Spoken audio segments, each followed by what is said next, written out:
CE Chapel, Outside the Box, Autism and the Indigenous Community. À l'extérieur de la boîte, la communauté autiste et la communauté autochtone. CE is a mother and a grandmother from Southwestern Ontario, currently residing in Victoria, BC. She has 2 degrees, one of which is in Honours English from the University of Western Ontario. She has been writing since she was 8 years old and has had numerous pieces published in anthologies, literary journals, newsletters, newspapers, and online. She is in her late 60s and was not diagnosed with Asperger's until she was 45, after a lifetime of never fitting in and suffering from both depression and social anxiety. She is also a multiple survivor of abuse, much of which would not have occurred had she been identified as a child. CE is a status Métis, a member of both BC Metis and the Painted Woodland Métis tribe of Ontario.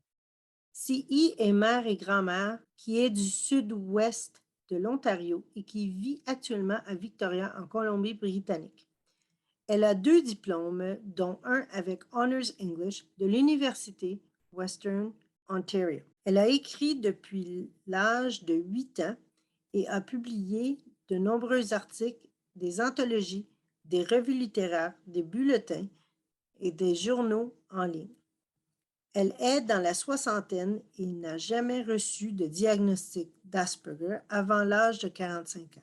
Après une vie sans jamais vraiment être inclus et souffrant à la fois de dépression et d'anxiété sociale, elle est aussi une survivante de violences multiples dont la plupart n'auraient pas eu lieu si elle avait été diagnostiquée lorsqu'elle était enfant. CI est de statut métis et membre à la fois des BC Metis and the Painted Woodland Métis tribe of Ontario. Hi, my name's Carrie. I write under the name of CE Chapel. I'm one of the ambassadors for Autism Canada, and I'm here today to discuss what it was like for me to be neurodivergent in the Aboriginal communities. Originally, I joined the Painted Feather Woodland Métis tribe of Ontario, which is where I'm from, but I now currently not only hold that membership, but I'm also a full status member of the BC Métis Federation. I am an elder in those. What was your experience of Indigenous groups growing up?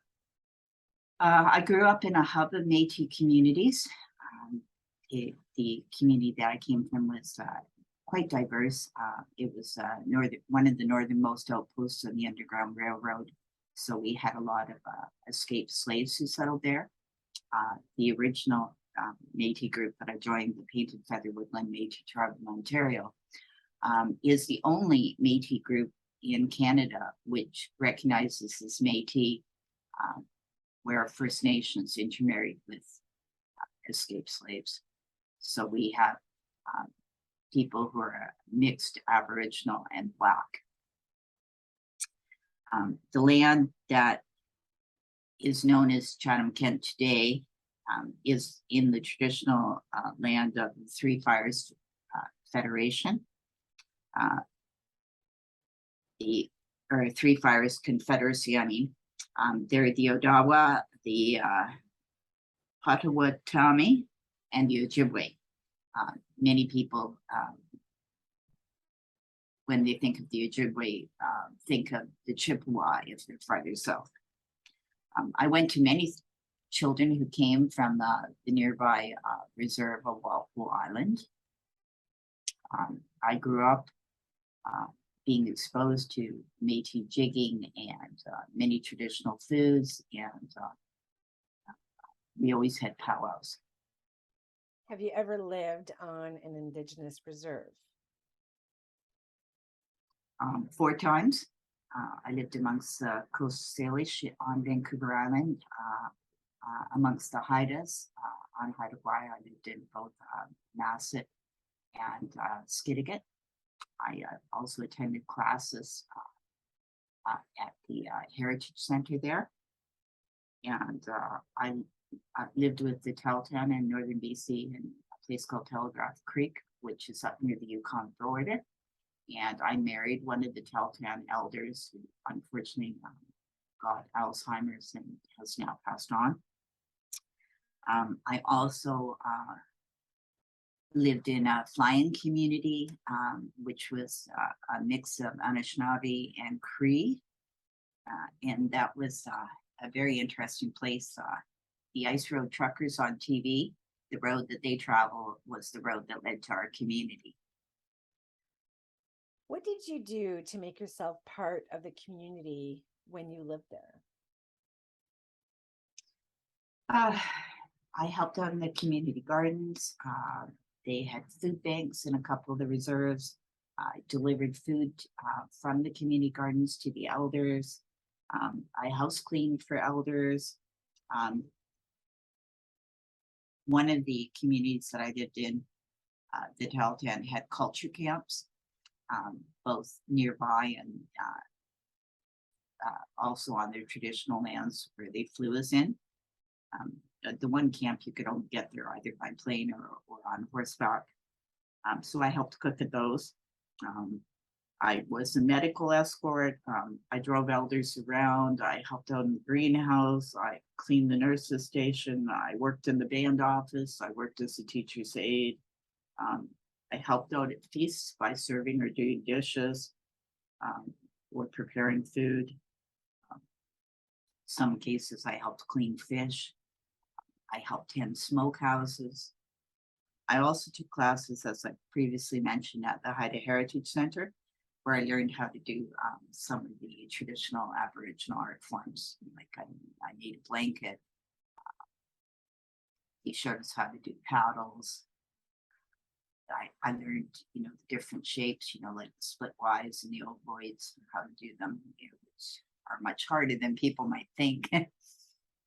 So I tried to immerse myself in many aspects of the communities and was greatly enriched by that. What differences did you notice in the schools? Well, it varied a bit from school to school, of course.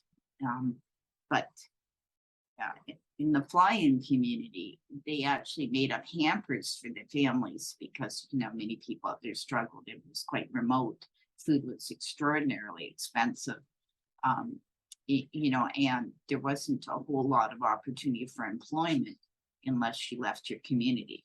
So they did hampers for the families that had students in the schools. There was a huge emphasis on language and culture. Elders were very active in the schools and came in and taught some of the traditional things such as preparing wild foods, drumming, carving. There was besides the emphasis on language and culture, there was an open door policy with families, which you often don't get on the dominant communities. Nobody was stopping to ask you what you were doing there. Everyone was welcome. There wasn't a lot of the fear about people being there that there is off reserve. Again, I'm speaking predominantly about my experience on reserve. There was more teachers' aides. I know when my children went to school, we weren't on reserve, and it was really hard to get teachers' aides. Well, there was a lot of teachers' aides. Some were paid, some were volunteer. In some cases, it was just elders helping out, but there was a lot of support for children that needed it.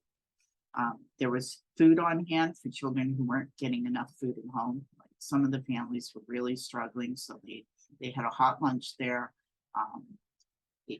Sometimes a child could get breakfast. There were snacks in the office.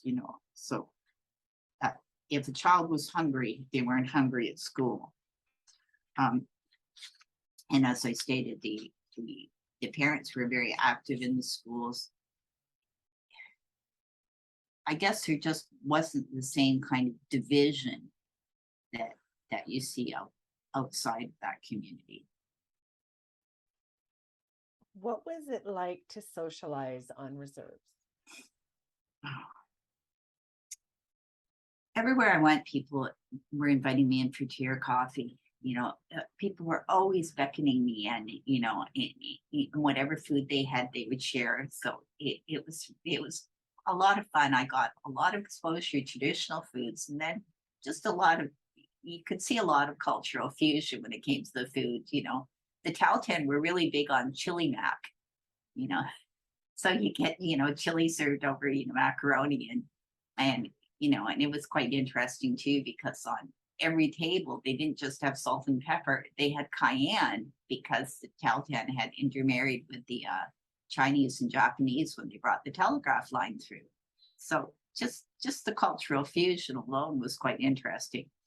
But yeah, everywhere I went, people were inviting me in, and there was always somebody willing to share a story. And the couple of the reserves had movie nights, and there were of course there were potlatches, and then other times they would have feasts for other reasons. A couple of the communities had elder centers, and you go down and lunch with the elders. You were always welcome to go and lunch with the elders. And as stated before, they had culture camps, and the culture camps were quite wonderful because they played traditional games like Indian bingo, and it was so fun. I asked, what's the difference between Indian bingo and regular bingo, and they said, because you can cheat. And then they had the bone game, and that was really funny because one team would try to hide the bones, and the other time would try to see where they were, or the stick game. It depended on from community to community, they called it a different thing. I guess traditionally they used bones, and then it moved to sticks. I'm really not sure, but sometimes the women would pull up their tops to distract the other team so they couldn't see where the stick or the bone went. And they played tug of war. And like I said, you had a lot of food at the culture camps. So a lot of times it was traditional food, like moose or salmon or whatever. A lot of bannock or fry bread.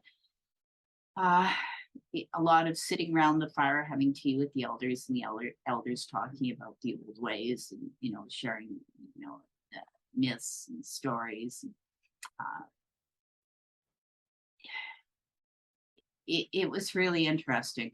When I was up with the culture camp with the Tahltan, we stayed in wall tents, which had been their traditional way of housing before they moved into modern houses. And there were some old log cabins, and it was just fascinating. And they had a lot of times there were dances on reserve, and the Tahltan had music festivals every year up in Telegraph Creek and also in Iskood, and just incredible number of people played guitar.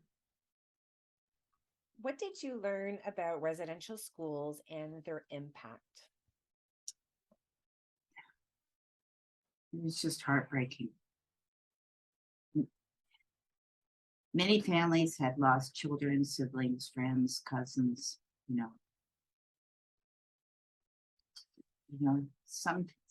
I talked to one woman who'd had 9 children, and 7 of them never came back from residential schools. And they were told that if they objected to their children being taken, that they would be taken anyway, and the parents would end up in prison. So it wasn't a choice.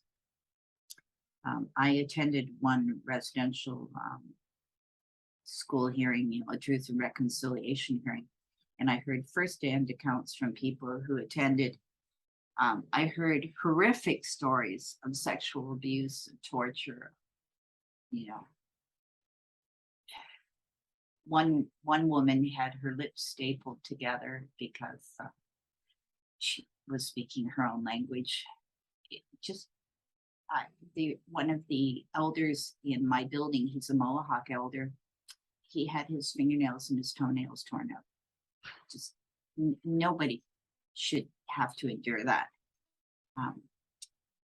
The stories I heard, just every time I heard them, it made me weep. And there was a simply enormous ripple effect manifest in the community. And I've heard people say, well, you know, there's such a problem with alcoholism and drug use and stuff. And I say to people, well, you know, how healthy do you think you and your family would be if you've gone through, you know, decades and decades of abuse? You know, if everything that you believed in, everything that you held dear, what you were told was wrong. You know, if you were told you couldn't have your own spiritual beliefs, you couldn't speak your own language, you couldn't wear your traditional clothing, you couldn't do your traditional art, you know, as people were told they couldn't drum. In First Nations community, you know, if you grow your hair, you grow your spirit. And the first thing they did in residential schools was cut their hair. One of the ripple effects that I observed was lateral violence. You know, there was some bullying and some jealousy and stuff. And certainly in a couple of the communities I was in, they did workshops around it and, you know, tried to point out that that was a consequence of colonization, and that people, you know, needed to stop doing that, you know, that wasn't traditional. You know, and of course, as mentioned, there were addictions because so many of the people were also relocated when they set up the reserves, you know, without any thought to people's traditional way of life. And I'm going to explain that in some cases she had people who were farmers who were moved to areas where you couldn't farm the land, or people that were, you know, traditionally were fishermen or hunters, and they were moved to where you couldn't do that. So then that created a cycle of dependency. You know, it made the communities that had been self-sufficient, you know, before that, welfare communities. And so you get that learned helplessness, and, you know,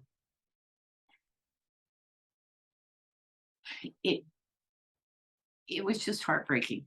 You know, many people, you know, didn't know how to speak their traditional language, didn't know how to live off the land, basically, you know, no longer knew who they were.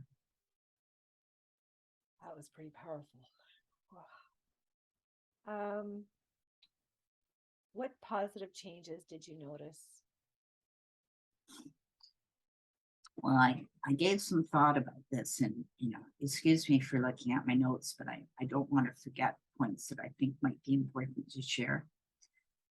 Despite all the trauma that I observed in the communities in which I lived, I also saw that they were actively trying to heal, to regain their culture and their traditions, and the resiliency was simply amazing. I know in the one school that I was in, one of the teachers, a white woman who had never taught on reserve before, told the children that she said, we're all broken. And I stood up, I was a teacher's aide, and I said, these children are not broken. They are wounded, they are not broken. Often the elders would take the youth onto the land, and I'm making mention of this because this was particularly useful, because there was a high rate of, and still is, a high rate of suicide on many of the reserves. And I know the one reserve that I was on, they declared a state of emergency several years ago, and they're still in it, and it's because of the high rate of suicide and gas sniffing and so on. But what they are finding is that if they take the children or the youth or, you know, the young adults who are struggling onto the land, it boosts their self-esteem incredibly. You know, it helps them rediscover who they are. They learn skills they haven't had before.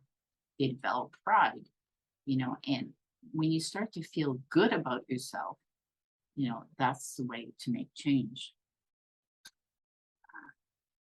And then another thing that they had was many people who had in fact achieved higher education. You know, it's the educational levels are significantly on the rise. They would come back and be mentors in the community and say, look, this is what I did, you can do it too. On a couple of the reserves, they created their own dictionaries, and they, you know, in some cases they were just as simple as ABC books, but, you know, with pictures of butterflies and so on, done in the traditional ways, you know, and the elders were going into school with these dictionaries and teaching the children. The elder centers had language classes that anyone could attend. And, you know, they'd go and they'd have a lunch and they'd speak the traditional language. And then, of course, there were the culture camps, which helped to rebuild pride in themselves and in their communities. In what ways did you feel more accepted as a neurodivergent person in the Indigenous community than in the non-Indigenous community? I never had anyone criticize me for what I couldn't do. There was way more emphasis on what I could do.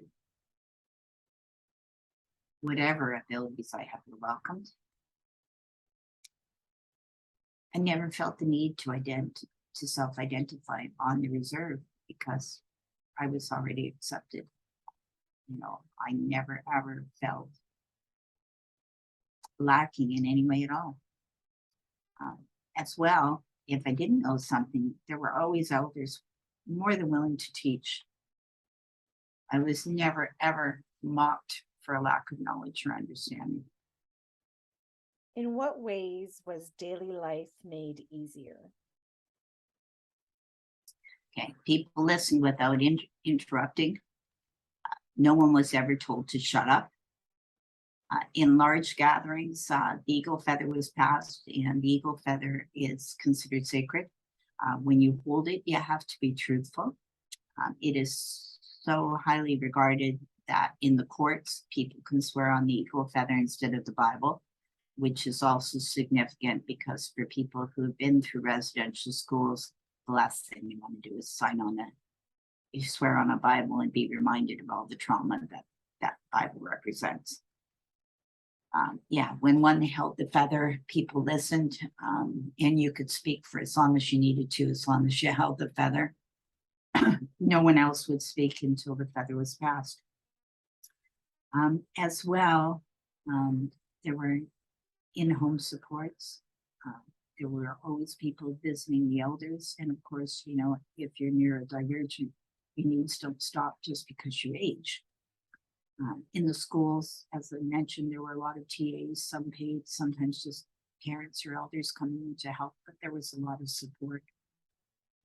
There were always elders in the schools. I was never ever lonely. There was always someone that I could have tea and meal with, or just that I could chat with. All it took was me to go for a walk and people were beckoning me in. Despite the poverty in some of the reserves that I was on, I was never hungry. When they fished, they would take food around to the elders first, and then people, children, and singles, but everyone got fish. You know, if somebody got a moose, you know, they would share. There was a lot of food sharing going on. And again, as I mentioned before, there were lunches at the elders' centers too. The other thing is there was nursing stations on the reserves. So here I am living in Victoria. It took me years to get a family doctor. I now go to a clinic where it's entirely staffed by nurse practitioners. Technically, I still don't have a doctor. And I currently sometimes have to wait months before I can get in to an in-office appointment. I have to call in day after day to even talk to somebody on the phone. On reserve, the nursing station was right there, and I never heard of anyone saying I couldn't get seen. The other thing too is that although you had to go off reserve for a lot of medical, you could always get an escort to take you, you know, if you couldn't drive yourself.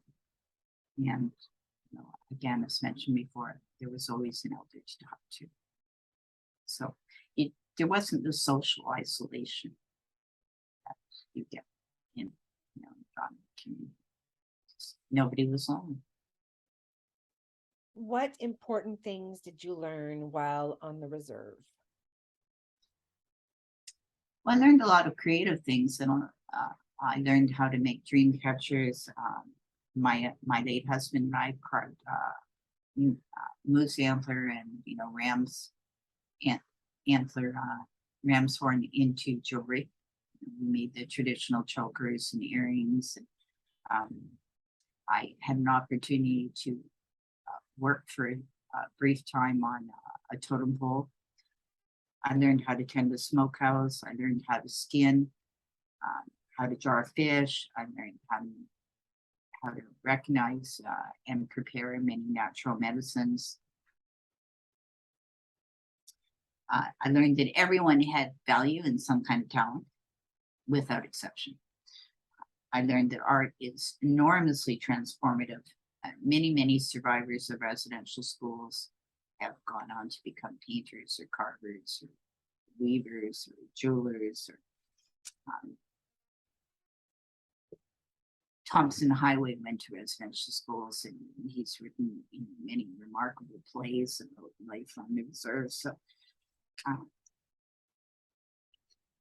I have friends who are Denny, and they're teachers, and they live up in the Northern Reserve in northern Saskatchewan, and she does amazing eating.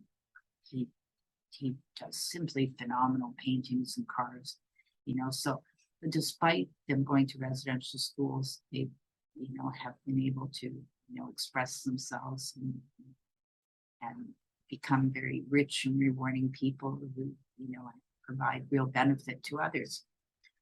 So I learned people can endure a great deal and still survive. Oh, my heart. Why is it easier for the neurodivergent to live on some reserves than others? Well, I had to think about this one quite a bit. And I'm going to read more from my notes on this because I don't want to forget any points. There are a variety of reasons. In communities where there's intense poverty, for example, homes with black mold, boiled water advisories, stuff like that, the community is often in too much crisis to give additional supports. In the flying community I was in, the house they put me in was only partially insulated. Ice was forming on the floor. For the first month I was there, my toilet was a bucket in the corner. I had to haul my water from the lake, and the only source of heat was a wood stove. So it wasn't easy. That particular community, there were a lot of issues, and a lot of it simply had to do with the fact that people were living in third world conditions. Despite that, I must say that I saw a lot of really positive things go on there. However, as said, they didn't have a lot of money. They had a hard time getting teachers in there. I had 2 degrees, but I couldn't actually be a teacher because neither of my degrees is a teaching degree. A lot of people simply aren't willing to go that far north, and many of the communities don't have people they don't have their own people trained as teachers. That's changing, but very slowly. It's really tough because it's hard for people to go and leave their community and their family and stuff. And, if you're in a flying community, your choices are really, really limited. Some remote communities had a hard time not only getting qualified teachers, but getting adequate medical care because you had to be flown out for so much. Again, as I said, there was a nursing station there, but even the dental hygienist, didn't come that often, maybe once every 3 months. And there would be a wait list for that. Some communities are so heavily colonized, and this is a big one, that the children are raised in more violent settings than in those communities where they have more traditional ways. I saw a significant difference in the communities where the churches had a real stronghold, versus the ones where people were allowed more freedom in what they would believe. And I know the one community I was teaching, I was a teacher's aide and I was helping them with their English. I have an English degree. And I was also teaching them traditional stuff, you know, so I was showing them videos about how I was teaching them about Native medicine, sharing some of what my experiences have been in other communities. I brought them in some of, you know, my blankets to show them. And I was showing them traditional art forms and trying to, you know, lift these kids up a bit. And one of the moms came in and told me that I shouldn't be bringing in my drums because the drums would summon the devil. It was just disheartening. And it did. In her case, the priest had told her that drumming was evil. So when you still had that, where the church had such a stronghold that people were being made to feel that their own culture wasn't valuable, that's when it was hard to gain acceptance, because, you know, everyone was still turning on everyone. Still, you know, there wasn't a sense of, you know, yes, you have worth.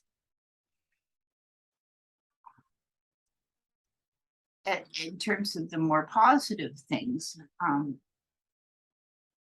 my younger children went to an Ojibwe reserve in London, an Ojibwe daycare in London, Ontario, and you know, and the daycare used to go in and visit the Walpole Island Reserve. They used to take the kids on outings to the powwows and so on. There was way more acceptance there. If a child did something they shouldn't do, unlike the dominant culture, the child minding wasn't punitive. You know, they weren't stuck in a corner. They didn't have privileges taken away.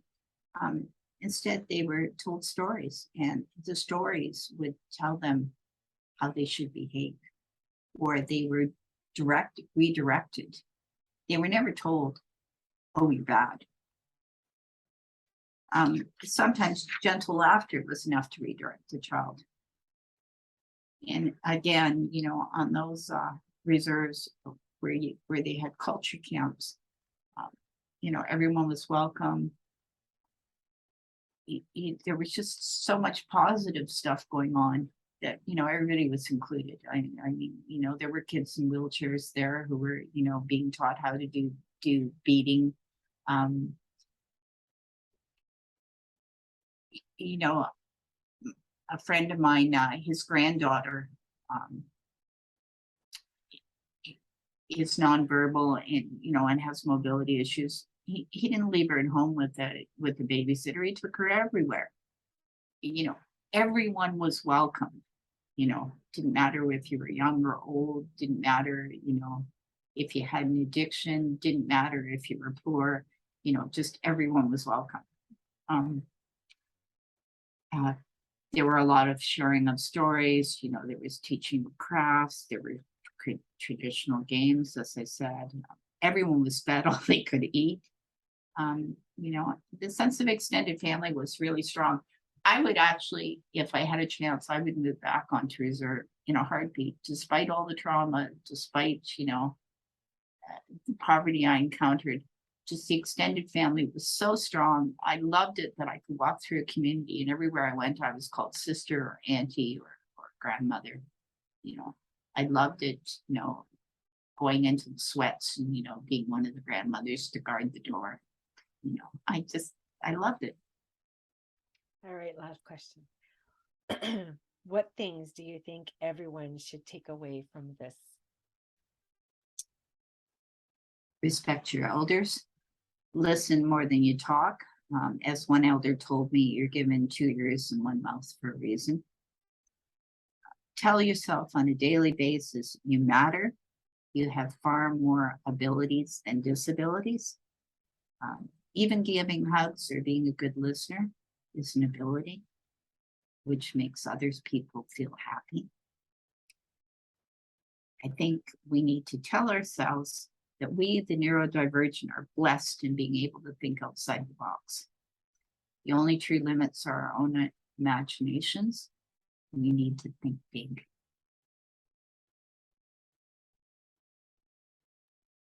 Connect with CE. Questions for CE can be sent via events@autismcanada.org. Communiquer avec CE. Les questions pour CE peuvent être envoyées à events@autismcanada.org.